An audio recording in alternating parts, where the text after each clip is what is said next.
আমরা যখন ছোটোবেলায় মাছ ধরতাম আর ধানের জমিতে কাজ করতাম, তখন আমাদের এক প্রকার যুগে ধরতো।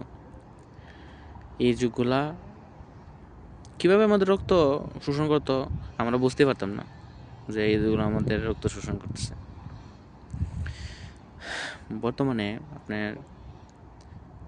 বর্তমানে সবচেয়ে ভয়ানক একটা যুগ আছে,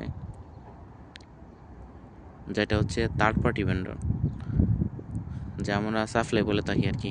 বর্তমানে বিশ্বের 80%-এর উপরে এই সাপ্লাই কোম্পানি আছে, সারা বিশ্বে আছে। তো আমাদের ছোটোবেলায় যখন আমাদের যুগেগুলো রক্ত শোষণ করতো, তখন আমরা কিন্তু বুঝতে পারতাম না, আর তারা শুধুমাত্র আমাদের রক্ত শোষণ করতো।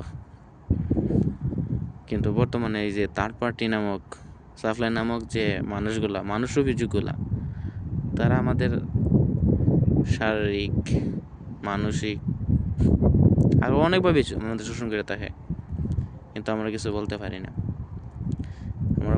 না। এই জন্য যারা অন্যান্য দেশে থেকে বা আমাদের বাহিরে আসে, বিভিন্ন রাষ্ট্রে আসে, নেপাল, ইন্ডিয়ান, তাদের ওই দেশের 1 লাখ বা 1.5 লাখ টাকার ভিতরে তারা চলে আসতে পারে।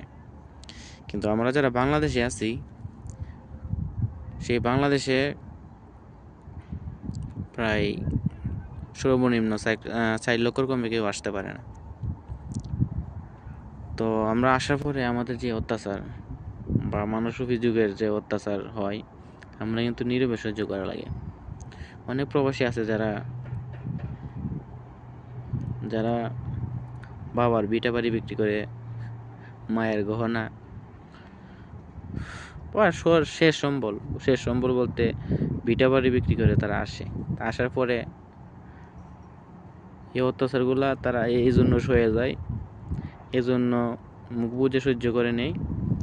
যদি কোম্পানি থেকে বের করে দেয়, তাদের ফ্যামিলি কীভাবে চলবে, তাদের বাড়িতে যাওয়ার পর কী অবস্থা হইবে, এইগুলা চিন্তা করে তারা কিছু বলতে পারে না। হাজার প্রবাসী এইভাবে মুখ বুজে এই অত্যাচার সহ্য করে নেয়। তো এর মধ্যে সব সাপ্লাই কোম্পানি খারাপ না, তবে বেশিরভাগই খারাপ। যারা আপনার মারতেও দিতে পারবেন, আপনি মরে গেলেও তাদের যে লাভ, তারা ঠিক নিয়ে নেবে, আপনার 1 টাকা লস দেবে না, এতে আপনি মরেন কিংবা বাঁচেন।